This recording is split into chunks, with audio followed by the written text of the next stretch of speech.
I never imagined that at 55, I'd find myself sitting alone in a dimly lit motel room, the wallpaper peeling like the layers of my life. The dust danced in the sliver of afternoon light sneaking through the curtains, mocking me with its freedom. I was supposed to be on a business trip, a routine I'd grown accustomed to over the years. Only this time, it wasn't just about closing deals. I had a plan, a secret one, and now, sitting with the weight of it all, I wondered if I'd pushed too far. Martha and I had been married for over 25 years. We built a life that, from the outside, seemed picture perfect. A nice house in the suburbs, 2 kids who had already flown the nest, and vacations that looked good on Christmas cards. But, like a well-worn pair of shoes, you don't always notice the wear and tear until they start to fall apart, or until someone else points it out. The signs were there, of course. The late nights, the hushed phone conversations that ceased as soon as I entered the room, and the coldness that crept into our bed. I tried to ignore them, chalking it up to the challenges of a long marriage. The idea that Martha could be cheating on me gnawed at my insides but was quickly silenced by denial, until I found the email. I had been using her laptop to check my own emails when a message popped up, innocuous at first, until I saw the subject line, "Last night was amazing." My heart pounded like a drum, the kind you feel in your throat. I clicked, and there it was, the confirmation I dreaded. Words of passion and intimacy, not meant for me. It was like reading a story where you realize you're not the hero, just an unwitting side character. I didn't confront her, not then. Instead, I let the anger and betrayal simmer beneath the surface. That's when I started planning. Years in business taught me a thing or two about strategy and patience. I began to subtly shift our finances, a little at a time, into accounts she couldn't touch. I stayed late at the office, worked weekends, and quietly secured what I needed. The irony was that Martha's affair gave me the clarity I needed. I saw the marriage for what it was, a partnership that had run its course. Love had been replaced by obligation, and now resentment. Yet even in my anger, I wanted to preserve something. Dignity? Maybe. Or perhaps I just wanted to win. The day I left for this business trip, I kissed her cheek like I always did. She smiled, that same smile that once made me feel like the luckiest guy in the room. I wondered if she'd have the guts to tell me while I was away. I wondered if I'd care. My phone buzzed, disrupting the silence of the motel room. It was a message from Martha. "We need to talk when you get back." Short, but not sweet. I could practically hear her rehearsing the speech she'd deliver, probably thinking she'd catch me off guard. What she didn't know was that I had already filed for divorce the previous week, the documents resting comfortably in the hands of my attorney, waiting for just the right moment. I had made sure every angle was covered. I hired a private investigator months ago to gather evidence of her affair. Not that I needed it for the divorce itself, but it felt like a necessary step. Proof that I wasn't crazy, that I hadn't imagined the distance between us. I looked around the motel room, my temporary sanctuary. The cheap, sterile smell mingled with the scent of stale cigarettes. I closed my eyes, imagining the conversation that awaited. My heart didn't race at the thought anymore. Instead, there was a strange calmness, a sense of impending justice. I was ready to reclaim my life from the ashes of betrayal. As I sat there, I realized I no longer felt like a victim. I had taken control, and while the path wasn't easy or painless, it was mine to walk. I stood up, walked to the window, and pulled back the curtains. The light poured in, and with it, a renewed sense of purpose. I knew that the hardest part was yet to come, but for the first time in a long time, I felt ready. I watched the sun dip below the horizon from that motel window, painting the sky in hues of orange and pink. It was ironic how something so beautiful could unfold amidst the chaos of my life. But maybe that was the lesson here, finding beauty in the breakdown, clarity in the storm. The phone buzzed again, a reminder of the digital tether that kept me bound to my old life. Another message from Martha, "I hope we can do this amicably." I let out a dry laugh, more of a bark than anything else. Amicably. A word as hollow as our marriage had become. But I knew what she meant. She wanted to keep things neat, tidy, without much fuss, a facade of civility to shield her from the glaring eyes of our social circle. I slipped the phone into my pocket, deciding to ignore it for now. Instead, I focused on what lay ahead. I had meetings tomorrow, real ones, and I needed to keep my wits about me. Business had always been my anchor, a place where logic and numbers ruled, where emotions were secondary. It was a welcome refuge, an arena where I excelled. As night enveloped the room, I found myself reflecting on Martha's words. "We need to talk." How many times had I heard that phrase over the years? Usually it was mundane, decisions about the house, the kids, our schedules. But this time, it was loaded with meaning. I wondered what her approach would be. Would she admit her affair? Would she feign innocence? Or would she try to turn the tables, accuse me of neglect or workaholism, the classic scapegoats of a faltering marriage? I shook my head, trying to dispel the thoughts. It didn't matter how she'd spin it. The facts were irrefutable and my course was set. I had nothing left to lose, which paradoxically made me feel freer than I had in years. Sleep was elusive that night. My mind drifted to our children, now adults carving their own paths. How would they take the news? They were always perceptive. Perhaps they'd sensed the growing rift between us long before I admitted it to myself. I hoped they'd understand, that they'd still see me as the father who loved them fiercely, even if their mother and I couldn't make it work. Morning came, and with it a sense of resolve. I dressed quickly, the routine familiar and comforting. As I left the motel, I took one last look back, knowing that soon this chapter would close. The meetings went smoothly. Numbers and figures danced on spreadsheets, a choreography I knew well. I could almost forget the turmoil waiting for me back home. Almost. But as the day wound down, reality crept back in. My drive home was quiet, the hum of the tires on asphalt the only sound. Each mile brought me closer to confrontation, to the moment I'd rehearsed in my mind. I pictured myself walking through the door, facing Martha with the calm demeanor I'd practiced. Would she be ready, would I? Pulling into the driveway, I took a deep breath. The house stood as it always had, a testament to years of shared dreams and silent compromises. I stepped out of the car, each footstep carrying the weight of what was to come. Inside, the air was thick with anticipation. Martha sat at the kitchen table, her eyes meeting mine with a mix of resignation and defiance. I set my briefcase down, the click of the latch loud in the silence. "We need to talk," she said, echoing the message from last night. Her voice wavered slightly, betraying the calm exterior she was trying to project. I nodded, pulling out a chair across from her. "Yes, we do." The conversation unfolded like a game of chess, each of us making calculated moves. She spoke first, laying out her version of events, the dissatisfaction, the loneliness. She glossed over the affair, treating it like a footnote instead of the catalyst it was. When she finished, I took a moment before responding. "I'm filing for divorce," I said, sliding the papers across the table. Her eyes widened, the shock evident, even though she must have anticipated it. "I've already started the process." For a moment, silence hung between us, heavy and suffocating. Then she nodded slowly, as if accepting an inevitable fate. I guess I should have seen this coming. I felt a pang of sadness, not for the loss of our marriage, but for the years we'd spent ignoring the fractures, pretending everything was fine. "It doesn't have to be ugly," I said, echoing her earlier message. "I just want us both to move on." She looked at me, really looked at me for the first time in years, and in that moment I saw a flicker of the woman I had once loved, the partner I had chosen. Maybe, just maybe, this wouldn't be the end of our story, but a new beginning for both of us. We talked for hours, negotiating the terms of our separation, the practicalities that had to be addressed.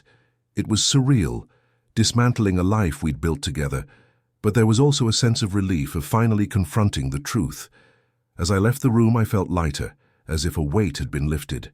The path ahead was uncertain, but it was mine to walk. I stepped outside, the cool evening air washing over me. The stars were out, bright and unwavering, a reminder that life goes on, that new beginnings often come disguised as painful endings. And just like that, I knew I was ready to face whatever came next. Driving away from the house that night felt like stepping into a different life. The streetlights flickered past, casting fleeting shadows inside the car, reminders of the ghosts I was leaving behind. I didn't have a clear destination, just an overwhelming urge to keep moving, to put distance between myself and the remnants of what had been my world for so long.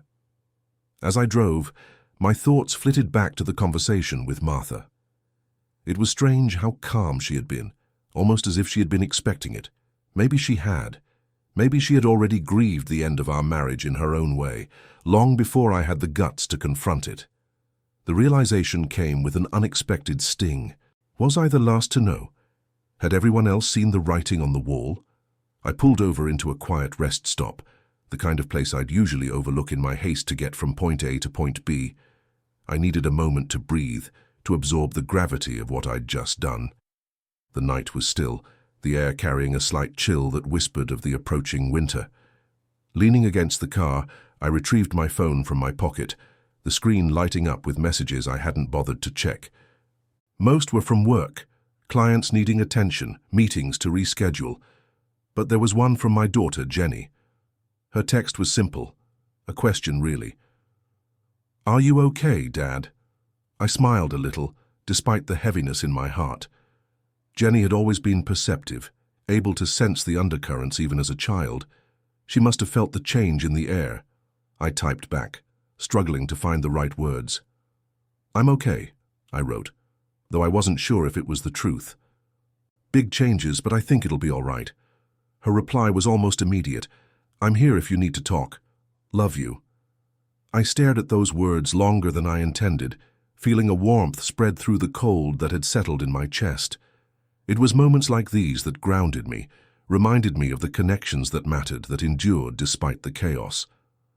After a few more minutes, I got back into the car, the engine purring to life beneath me. I didn't go far, just to a nearby diner that looked like it hadn't changed in decades. The kind of place where the waitresses called you Hon and the coffee flowed freely. Inside, I found a booth by the window, the vinyl seat sticking slightly as I settled in. The familiarity of it all was comforting, a stark contrast to the upheaval of the day. A waitress with kind eyes and a tired smile brought me a cup of coffee, and I sipped it gratefully, letting the warmth chase away the chill. I watched the other patrons, most of them truckers or locals, their conversations a quiet hum in the background. It was easy to imagine their lives, their stories, each with their own struggles and joys.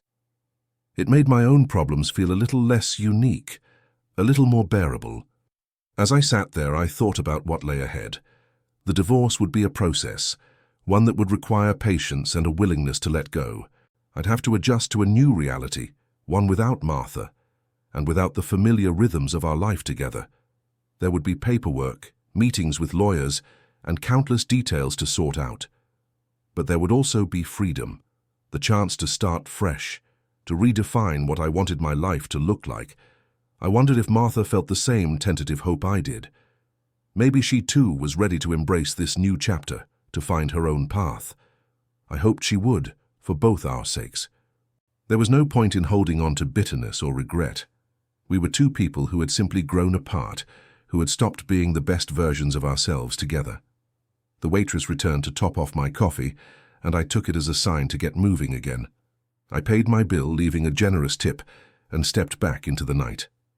The cold air was invigorating, a reminder that I was alive, that I was still here, still moving forward. Driving back to the motel, I felt a surprising sense of peace. I knew there would be difficult days ahead, moments where doubt would creep in, where I'd question every decision.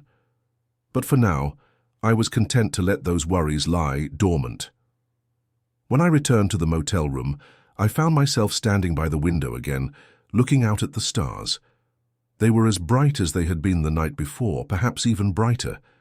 The vastness of the sky reminded me of the possibilities that lay ahead, of the new beginnings waiting just beyond the horizon. I took a deep breath, and for the first time in what felt like forever, I allowed myself to hope, to believe that maybe, just maybe, things would turn out all right after all. The next morning, I woke to the sound of rain tapping against the window, a soft, persistent rhythm that seemed to echo the thoughts in my head. The motel room was dimly lit, the grey light of dawn barely cutting through the heavy curtains. I lay there for a moment, listening to the world wake up, trying to make sense of the tangled web my life had become. I rolled over and grabbed my phone from the nightstand. There were more messages, mostly from work, the usual demands of a career I'd poured myself into for the better part of 2 decades. But there was another message from Jenny, sent late last night.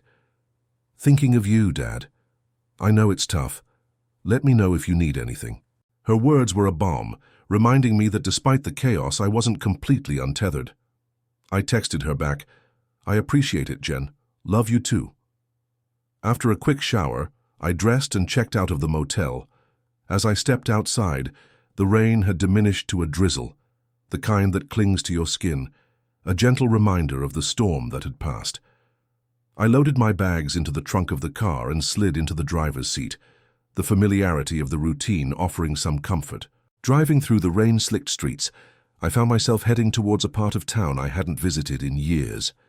It was as if some unseen force was guiding me, pulling me towards something I couldn't quite put my finger on.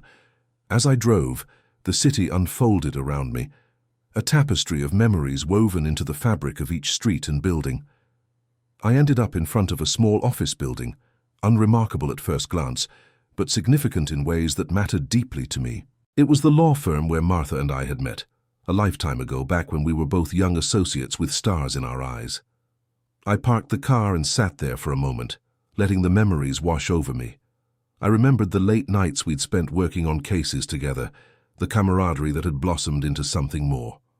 We'd been inseparable, fueled by ambition and a shared vision of the future. But somewhere along the way, that vision had blurred, obscured by the demands of life, of careers, of the growing space between us. I wasn't sure why I'd ended up here, of all places, but something about it felt right. It was a reminder of where we'd started, of the dreams we'd dared to dream, and it was also a reminder of how far we'd come, even if the path had diverged. I didn't linger long. There was no point in dwelling on what was already past. Instead, I turned the car around and headed towards the outskirts of the city, where the landscape opened up into rolling hills and open skies. I needed the space, the freedom to think, without the city's clamor pressing in on me. As I drove, the miles slipping by, my thoughts turned to the future. The divorce wasn't just an end, it was a beginning, a chance to redefine what I wanted my life to look like. There were practical matters to sort out, of course, property divisions, financial adjustments, all the tedious but necessary details. But beyond that, there was the matter of my own identity, of who I was outside the context of marriage. Martha and I had built a life together, but now it was time to build one apart. I thought about the things I'd let go of over the years, the hobbies and passions that had fallen by the wayside. I'd once loved painting, losing myself for hours in the play of colors and textures on canvas. Maybe it was time to pick up a brush again to see if that spark was still there. There was also the matter of reconnecting with Jenny, of being the father she needed me to be, even if from a distance. She was in college now, carving out her own path, but I wanted to be a part of her journey, to support her in ways I hadn't always been able to when consumed by work and the demands of a crumbling marriage. The rain had stopped by the time I reached the hills, the clouds parting to reveal patches of blue sky. I pulled over at a scenic overlook, the kind of place tourists frequented for photos, but it was nearly empty now, save for a couple of cars. I got out and walked to the edge, looking out over the expanse of land that stretched before me. The view was breathtaking, the kind of beauty that made you feel small and insignificant in the grand scheme of things, but it also filled me with a sense of peace, of possibility. As I stood there, I realized that this was what I needed, a new perspective, a chance to see the world and my place in it through fresh eyes. The future was uncertain, filled with both challenges and opportunities, but for the first time in a long time, I felt ready to face it. I took a deep breath, savoring the crisp air, and let the tension of the past few days slip away. There was still work to be done, still decisions to be made, but I was ready to take that first step, to embrace the unknown with a sense of hope and determination. Turning back to the car, I felt lighter, as if a weight I hadn't even realized I'd been carrying had been lifted. There was a road ahead, waiting to be traveled, and I was finally ready to see where it would lead. The drive back into the city felt different, as if the air itself had shifted, clearing the haze that had clouded my mind for so long. I navigated the familiar streets with a renewed sense of purpose, the engine's hum a steady companion, as I made my way back to the apartment I'd recently started calling home.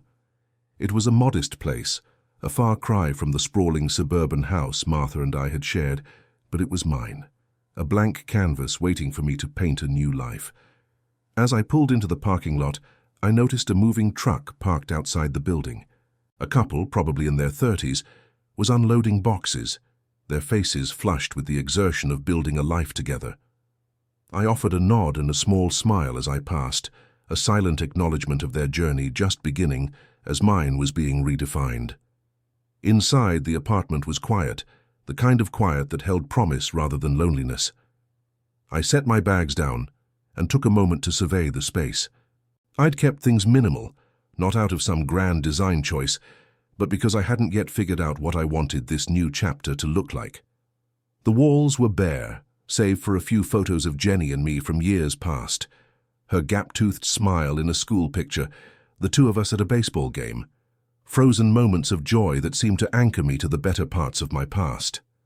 I made a mental note to buy some paint and canvases, to allow myself the indulgence of creativity. There was a small room off the living area that I'd initially thought to use as an office, but maybe it would make a better studio. The thought was both terrifying and exhilarating. Starting over was a daunting task, but it was also liberating in ways I hadn't anticipated. As the afternoon light shifted, casting long shadows across the floor, I decided to reach out to a few old friends. In the whirlwind of the divorce I'd withdrawn, retreating into myself as I tried to navigate the emotional minefield. But now, I craved connection, a reminder that I wasn't alone in this vast, unpredictable world. I picked up my phone and dialed Mark, a college buddy I hadn't seen in far too long. He picked up after a couple of rings, his voice warm and familiar. "Hey man, long time no talk. How you holding up?" I laughed, the sound surprising even me with its ease. "I'm getting there. Was wondering if you wanted to grab a drink sometime, catch up?" "Absolutely. How about tomorrow? There's that new place downtown, supposed to have a great selection of craft beers." "Sounds good. Text me the details." "Will do. And hey, it's good to hear from you." "Yeah, you too. I'll see you tomorrow." Hanging up, I felt a flicker of excitement. It was a small step, but it was a start. I spent the rest of the afternoon unpacking the last of the boxes, a mix of necessity and catharsis. Each item found its place, a physical manifestation of the internal order I was striving for. With evening came a restlessness that drove me outside. The city was alive, the streets humming with the energy of people going about their lives. I wandered aimlessly, letting the sights and sounds wash over me, each step grounding me further in the present. Eventually, I found myself in a small park, a patch of green among the concrete and steel. I sat on a bench, watching as kids played on the swings and couples strolled hand in hand. It was a scene I'd seen countless times, yet tonight it felt different, imbued with a sense of possibility. I pulled out my phone and began scrolling through old photos, a habit I'd developed when I needed reminding of the good times. There was one of Martha and me, arms wrapped around each other, eyes bright with the promise of forever. I lingered on it for a moment, acknowledging the pang of loss before moving on. It was part of the past, a chapter that had ended, but it didn't have to define the rest of the book. As the sun dipped below the horizon, casting the world in shades of orange and pink, I felt a whisper of peace settle over me. The journey was far from over, but I was no longer afraid of what lay ahead. There were things to reclaim, dreams to pursue, and along the way, a self to rediscover. I stood, stretching out the tension from sitting too long, and started back towards the apartment. The air was cool, a gentle reminder that change was constant, an inevitable part of life. As I walked, I thought of Jenny, of the life she was building, and felt a swell of pride. She was strong and resilient, qualities I hoped I could mirror as I navigated my own path. Opening the door to the apartment, I was greeted by the quiet once more, but this time it felt different. It felt like home, and in that moment I realized that maybe, just maybe, I was capable of building something beautiful out of the fragments of what was. The sun was barely peeking through the blinds when I awoke the next morning, the faint light casting soft shadows across the room. For a moment I lay still, listening to the hum of life outside my window, the distant rumble of traffic mingling with the chirping of birds. It was a new day, a clean slate, and I felt a flicker of anticipation for what lay ahead. Rolling out of bed, I stretched, feeling the satisfying crackle of joints as I shook off the remnants of sleep. With Mark's invitation in mind, I decided to take a slow morning, allowing myself the luxury of easing into the day. After a quick shower, I brewed a cup of coffee, the rich aroma filling the kitchen as I sipped slowly, savoring the moment. I couldn't help but notice how different mornings were now. No hurried rush to get Jenny ready for school, no bustling around trying to coordinate schedules with Martha. It was just me, and I was still finding out what that meant. It was both unsettling and liberating, the quiet offering a chance to reflect in ways I'd never had before. With the day stretching ahead, I decided to get some fresh air before meeting Mark. I grabbed my jacket and slipped out the door, the chill of the morning air invigorating as I stepped onto the street. The city was alive with people heading off to work, the familiar rhythm of daily life unfolding around me. I found myself wandering towards the small park I'd discovered the night before. It was empty at this early hour, the playground still and the paths devoid of the usual crowd. I took a seat on the same bench, my breath visible in the cool air as I watched the sun slowly climb higher in the sky. As I sat there, my mind drifted back to the conversation with Mark. It had been too long since I'd allowed myself to connect with anyone outside the narrow confines of the divorce. Old friendships had been neglected, pushed aside as I focused on getting through each day. But now, there was an urge to rebuild those connections, to find out what they could mean in this new phase of life. With that thought in mind, I pulled out my phone and scrolled through my contacts, landing on a name I hadn't seen in a while, Nick. He was an old friend from college, much like Mark, but we'd lost touch over the years. A part of me hesitated, unsure if reaching out after so long was the right move, but the other part of me pushed forward, dialing before I could second-guess myself. It took a few rings before he picked up, his voice sleepy and a little confused. "Hello?" "Nick, hey, it's me," I replied, suddenly unsure how to bridge the gap years had created. "Wow, hey, it's been a while, man."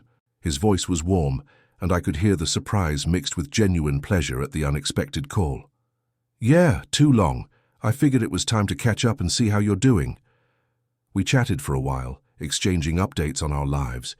He'd moved to a different city for work but was back now, settling into his own new chapter. As we talked, the years seemed to melt away, the easy camaraderie of old friends re-emerging with every word. Before hanging up, we made plans to meet up sometime next week. The prospect of reconnecting another step towards rebuilding the network of support I'd so carelessly let fray. Feeling buoyed by the conversation, I made my way back to the apartment, thoughts of the evening's plans with Mark adding a bounce to my step. I spent the afternoon puttering around, organizing the last of the boxes and setting up the spare room. I hadn't yet committed to the idea of turning it into a studio, but the thought lingered, teasing with its possibilities. As the sun began to dip low in the sky, I changed into something more presentable and headed out to meet Mark. The bar was bustling by the time I arrived, the hum of conversation and laughter creating a lively backdrop as I found him at a table near the back. "Hey, good to see you," Mark greeted me with a hearty handshake and a genuine grin. "Good to see you too." "This place looks great," I replied, taking in the cozy atmosphere. We settled in, ordering a couple of beers and slipping into conversation with the ease of old friends. It felt good to talk, to share the ups and downs of the past year without the weight of judgment. Mark listened, offering words of encouragement, but mostly just being there, a solid reminder that I wasn't as alone as I sometimes felt. As the evening wore on, the initial awkwardness of re-entering the social world faded, replaced by a sense of belonging I hadn't realized I'd missed. We talked about everything and nothing, old memories, new plans, and a bit of soul-searching in between. Eventually, the conversation turned to Martha, and I found myself sharing more than I intended. The betrayal, the financial struggles, the long, painful process of letting go. Mark listened quietly, his presence anchoring me as I bared pieces of my soul. "You know," he said thoughtfully, It sounds like you're on the right path. This whole thing's been tough, but it sounds like you're finding your way through. I nodded, the words resonating more than I'd expected. It was true, I was finding my way, slowly but surely. The anger and hurt were still there, but they were no longer all-consuming. There was space for hope, for new beginnings, and that was more than I dared dream a few months ago. As we wrapped up the night, promising to do this again soon, I felt lighter, more at peace with the past, and cautiously optimistic about the future. Reconnecting with Mark had reminded me of the value of friendship, of the comfort in shared experiences and mutual support. Walking back to the apartment, the city around me settling into sleep, I felt a renewed sense of purpose. There was still much to figure out, still hurdles to overcome, but I was no longer afraid of the journey. I was stepping into the unknown, one foot after the other, and for the first time in a long time, that felt okay. The apartment was quiet when I returned, the darkness welcoming rather than oppressive. I took a moment to stand in the middle of the living room, letting the silence wash over me. It was a moment of clarity, a realization that this place, this life I was slowly piecing together, was mine to shape. And with that, I knew I was finally on the path to rebuilding, to rediscovering who I was, beyond the roles I'd played. It wouldn't be easy, but then again, nothing worth having ever was. As I settled into bed, the promise of tomorrow tugged gently at the edges of sleep, a whisper of hope that maybe, just maybe, I was finally coming home.